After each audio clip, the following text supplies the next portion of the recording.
Magluluto si Mami ng balon-balunan ng manok. Basan na natin.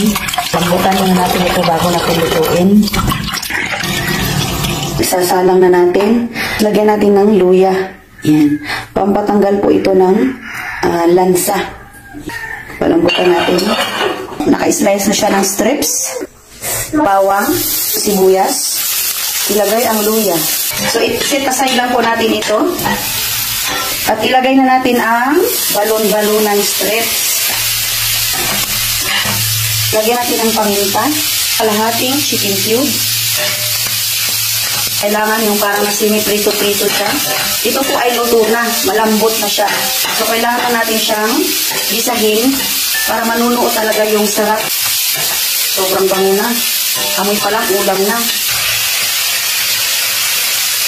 Calamansi juice. Lagyan ng kaunting nor.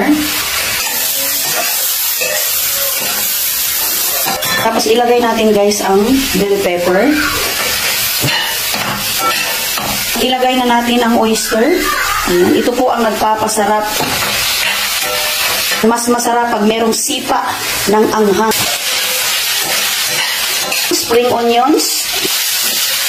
Ito na po ang ating stir-fry spicy balon-balunan.